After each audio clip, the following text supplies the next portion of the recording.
What's up, everybody? Welcome back. If it's your first time here, I hope you stick around. Hopefully you can pick up some of these life-changing skills and apply them to your own charts. So I took last week off and this week off, just kind of cover from the holidays, spending time with family, in real life kind of things going on. So I just want to get back into it, go through the charts, give you a weekly recap, and see what's happening in the markets. So let's get into it.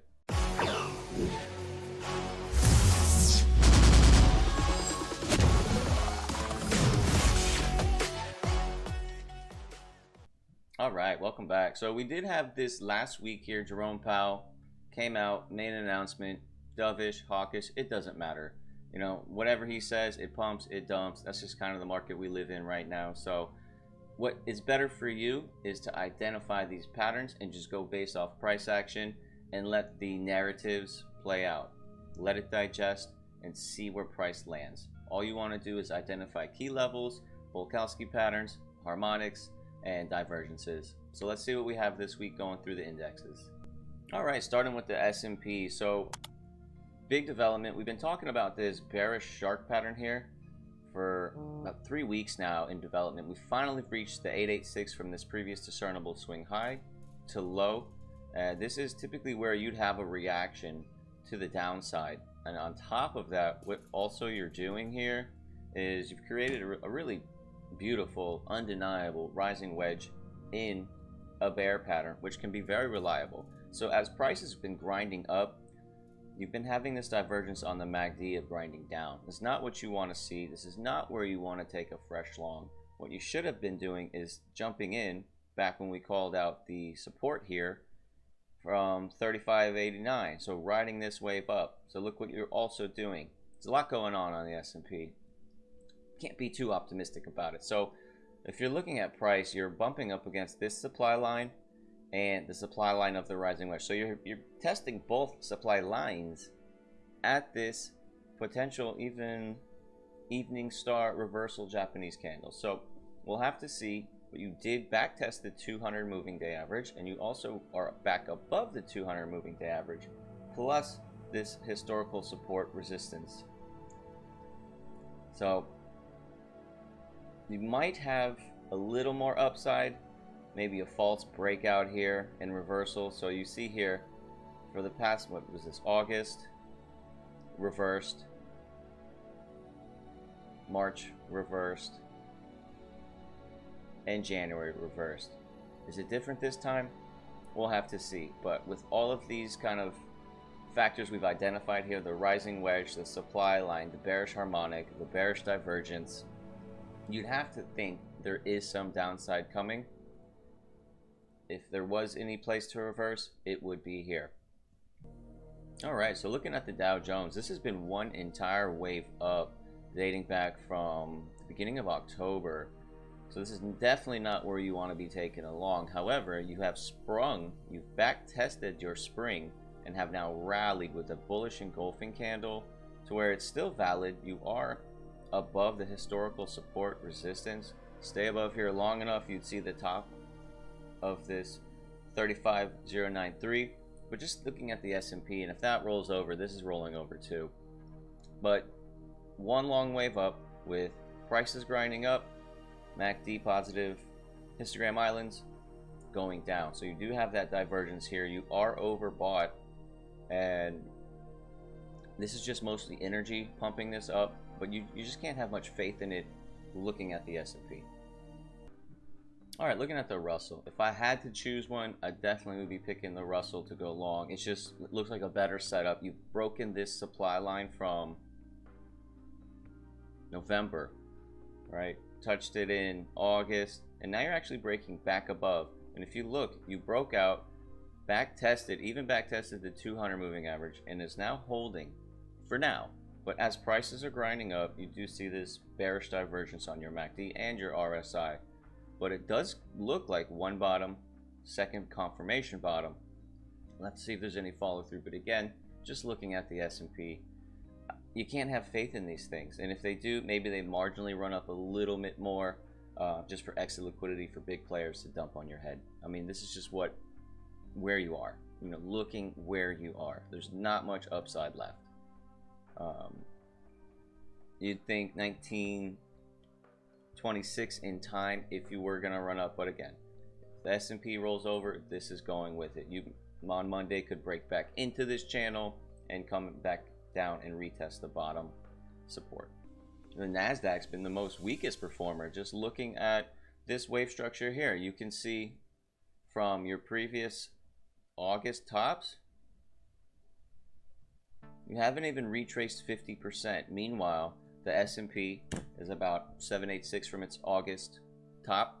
The Dow Jones has exceeded it, and the Russell is coming close. So definitely underperforming here on the Nasdaq. And if they are going to dump and the S&P rolls over, the Nasdaq's going to get wrecked the worst just based on its underperformance here.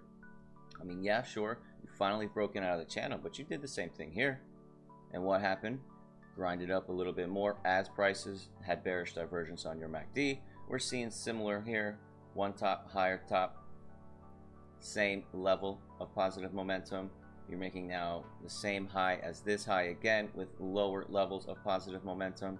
We'll have to see what next week brings, but if the S&P is rolling over, this thing's going harder.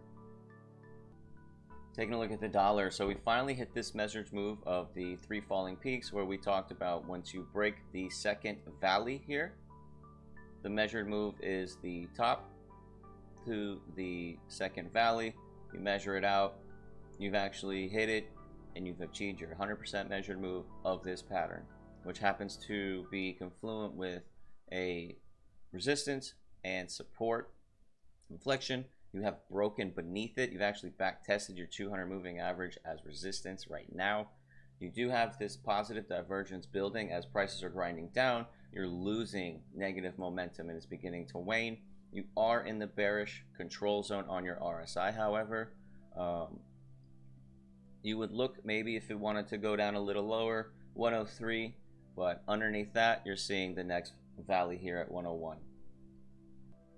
All right, taking a look at the VIX. So the VIX under 20 is definitely very concerning. This is that Macaulay Culkin moment when he comes outside talking to the man with the shovel. I'm not afraid anymore. So that's what's happening here on the VIX. You'll see you're underneath 20, which gives me a lot of concern. Market participants have no fear. Why? Look where you are.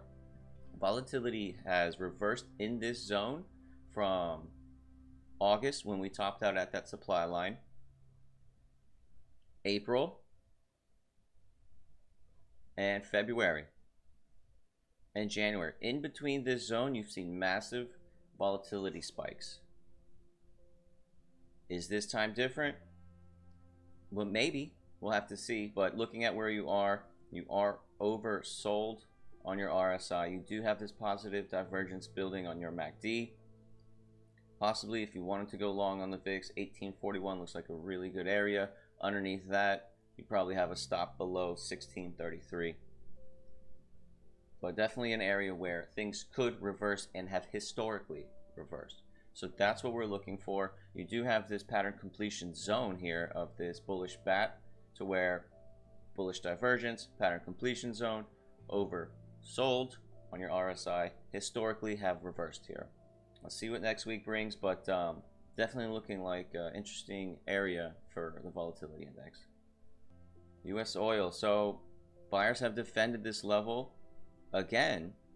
You know, historically it's been resistance, support, didn't quite make it. Buyers front run the area, but have defended this level of inflection here. And once again, so one bottom, second confirmation bottom, maybe. But what you're doing is you've actually broken the supply line here, and you're now back testing it. We'll have to see if we get any follow through to the upside, as this now is support. Let's see what next week brings, but you are losing all of your negative momentum, where you could start to begin to build positive momentum on your histogram island, or you start to build negative momentum once again. We'll have to see what happens in this area, but you did actually come up here and test this zone as resistance on Thursday, and you back tested your supply line on Friday. We've been here before where we had this false breakout, and false breakouts have consequences. Is this another false breakout where it's just another lower high? Maybe. We'll have to see, but just knowing your levels, get back above 83.05, stay above it long enough, you'll see the next zone of 90.70. So taking a look at gold here, we've been talking about gold's potential double bottom and breaking of the supply line for a couple of weeks. We finally made it up here, but now we're hitting some real resistance at 1800. Very solid resistance, and you back up above this level of inflection, however. But is this a, it's not a good looking candle, is it? Possibly a hanging man candle here, but you've closed above the 200 moving average for 2 days in a row now. You could be putting in this bearish divergence from your one high, higher high, one high, possibly lower high on positive momentum. Same thing on your RSI. If you begin to pivot in reverse here, that would be maturing bearish divergence. Silver, however, we've been talking about also for a few weeks, this argument of accumulation with your hidden bullish divergence, which has played out and put in a nice wave up, and you're back above critical inflection point of 2291, to where in between this, straight up, straight down, straight up, straight down, straight up, straight down. Next level would be 2484 if this wants to continue. However, RSI is getting a little heated, and you could possibly be putting in some bearish divergence on your MACD if you are going to start to begin to pivot and reverse here. So it's not about the breakout itself, it's about the follow through. All we care about is follow through. If we get some follow through to the upside, beautiful. I'd love to see this break out, have some follow through, back test this area as support, and then be a really nice low risk entry where you'd have a stop marginally below this level, because below these levels, down to the next level. It's always about the levels. So taking a look at copper, where we were looking at this potential bear flag, where we were at the top of the range in the channel, and this level of inflection here, which acted as support, and support is now resistance. However, you are putting in higher lows. Okay, but zooming out, it's going to take you a long time to get back above 457, this previous swing high, and this swing high to reverse your trend. Right now, your trend is very bearish in a bear flag. What you might see happen is you run back up here, retest 396 as resistance once again, and you'd probably put in a lower high on your positive histogram island, creating some bearish divergence to where this would make sense for a really nice short entry. All right, getting into some of these hot stocks, right? Looking at Tesla. Everybody loves Tesla, everybody's favorite equity, right? We've had this falling wedge with the triple bullish divergence and the bullish divergence on your RSI. For about a week now. We called this out around Thanksgiving, and we've broken out, and we've had a decent rally since, but this could be underperforming because you're now currently making this same high as this swing high. And what you could also be doing is this high, and if this is your high and you reverse here, you would have bearish divergence from one MACD histogram island to the next. Same thing on your RSI. One high, high, lower high, higher high on momentum. It's not what you want to see, and especially looking at the S&P with the way it looks, with all of those factors to where it is in a reversal area. Plus Nasdaq, we saw the Nasdaq, it's much weaker. It will get wrecked if the S&P rolls over, and tech also will follow that pattern. So I have zero faith in this playing out, but if it is going to play out, wonderful. Just identifying and understanding the levels. We've identified a falling wedge with bullish divergence, and you see the historical support resistance area of 209. This is definitely your target. You may or may not get there, but you could have another bear market rally here, ushering in some exit liquidity for big players to dump. All right, taking a look at Apple. So we've had this bullish bat play out. We had a type 1 reaction and a very weak type 2, to where you are finding resistance at resistance. And what you're also looking like you're doing is putting in a distribution patterns of your 3 falling peaks, 1, 2, and 3 locally. So this definitely looks like some form of distribution. We'll have to see if we do pivot here and begin to build negative momentum once again. You are rolling over on your RSI in the neutral territory. If you are going to roll over here, you're going to see the bottom of the range here, but something you haven't done, which could usher in a slight reversal, is you haven't really filled this gap. 149 area here to 149.50. So you haven't filled the gap officially. Next week you could run up here, fill the gap just to get it done, and reverse back down. So that's something I'm watching right now. It does look like you have some form of distribution here with your lower highs being put in, but locally you have a higher low for now, unless you begin to pivot here and you don't hold this level at 137. So a lot of interesting things going on. Not really clear. You did have some weird dovishness from Jay Powell, so we'll see what the algos do, we'll see what retail does, but to me it's not an area to fresh long. And just looking at this Apple chart as well, you're just in the middle of the range here. Flip a coin, it goes up, it goes down, whatever. It's not a place where you strategically can take a fresh long. Where do you fresh long? Bottom of historical supports and resistances, right? Looking for these areas. We don't know if it's going to reverse here. We never know where price is going. All we can do is look and identify these indicators that provide a high probability that this will play out in our favor. If it doesn't, we take on marginal losses and we move on about our day. So an entry point for a short would be top of the range, bottom of the range. Entry for a long, bottom of the range, bottom of the range. And that's it. In the middle, flip a coin. Who cares? That's it. So just taking a look at Amazon, just kind of again in the middle of a range. Sure, you have some chop in between here, but the major inflections you see straight up, straight down, straight up, straight down, straight up. Why not straight down again? We've actually came back here and back tested this level on November 15th. You haven't seen these levels since then. With this bearish back test, you would expect to see the bottom of this range and fill this gap in time. We'll have to see what next week brings, but right now, again, you're just in between this big range of 81 and 101, where you are just straight up, straight down, and chop in between.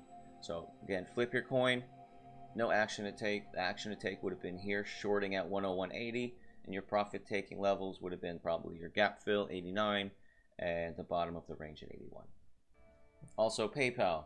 Looking at PayPal, we had this weak performance from the falling wedge, where we put in these distribution patterns here. Just lower high, lower high, lower high, lower high. Potentially the same high, rejection at the historical support resistance at the 200, back down to the next level. And then what did you do? In between this, you bearishly back tested, confirming what was resistance is resistance. And now you're just in the middle of the channel here, where you'll likely see the bottom of the range. So you'll see here where it held that support. Underneath that, very thin order book. Next level's 42. So what you're looking for on PayPal is, if you don't hold 72.24 for a bounce here, like you put in this hammer candle, see at the bottom of the range if you break these local lows and local valleys here. But what you'd want to see if you were going to take action on this is your breakdown, follow through, back test, and resumption down. That would be your entry with a stop marginally above 72.24. All right, taking a look at TLT. So we've been talking about this also, this level and range here, straight up, straight down. Didn't quite do it here. Straight up, straight down, straight up, straight down. So you could have a small stopping point here to where, well, you've run into it, you're pausing here, but just looking at the weekly, what a nice reaction. So we were talking about if you break 101, you'd see the next level of the range here at 115. You're definitely on your way. You had really nice bullish divergence on your MACD, ushered in a really nice reversal. I do expect you break 107.06, stay above it long enough, you'll see the next level up at 115. All right, one thing I also want to bring to your attention here is SHIB, USD. Yep, crypto's crazy, but you want to identify these patterns. You have your nice bullish bat here, identifying the M shape. So you have your 886 retrace from your swing low to high, putting in a potential tweezer bottom, Japanese reversal candle above critical support resistance, where you have bullish divergence from your low to your lower low, low, higher low on momentum, putting in this potential momentum shifting structure of an inverse head and shoulders here, where your next target would be the upside of this channel. We don't know if this is going to play out. but this is one where could you take a low risk, high probable trade? Sure. But if the macro rolls over, we know what the index funds look like. If those roll over, crypto's going with it. But identifying these patterns and just understanding what you're looking for, this is what you see before massive impulses up. It may not happen, it may not even play out, it may just roll over and crash and burn. But this is about numbers. How many times can you identify these patterns, take a low risk opportunity for high reward? You have 31% upside, where what is your downside? 6%? So that's what I'm talking about. High risk, low risk, high reward probability trades. This is what you want to identify. You've had an 886 retrace, Japanese reversal candlestick, inverse head and shoulders at the bottom of a range of a local previous resistance is now support. All you're doing is playing the factors and hoping it goes in your favor. If not, you take on marginal losses, you move on with your day. You do that over and over and find and identify these, you're going to have massive upside play out for you in your favor. So learn how to identify these and learn how to strategically place a long. As soon as you go long, set your stop. You don't go long without setting your stops. So we have the same story here on BCH, where you put in this really nice tweezer bottom here. And what do we talk about? False breakouts have consequences. False breakout to the upside, dump. False breakout to the bottom, pump. So buyers are defending this area here. You do have this really nice defined falling wedge at the pattern completion zone, 886 still. Buyers have defended, and you've actually broken the supply line out and have back tested it as support. It's holding as support for now, but again, this is what you want to identify for low risk, high reward. Your upside is 134, and underneath 107, 104, this inflection area makes no sense. Underneath this, your argument is invalidated. So this is where you are at a lower risk for where you see back in history. You've held these levels and have rallied off of them. That's all history tells us. So we're identifying these bullish indicators at levels where you've reversed before. May not play out. It may never play out again. But you want to identify it. And if you want to take a low risk, high probable trade, that's where you do. And you would just set your stop, depending on your risk tolerance, at 107 or 104. Plays out, great. If it doesn't, take out marginal losses and move on with your day. Alright everybody, I just want to hop on here and kind of make this real quick, streamline it for you. I hadn't done one in a while, so I just really want to get back into it. If there was something I didn't show you, which you wanted to see, please let me know. I'll try and incorporate it next time. And if you like what you saw, please hit that like, that bell, that sub, and I'll see you next time. Thank you so much.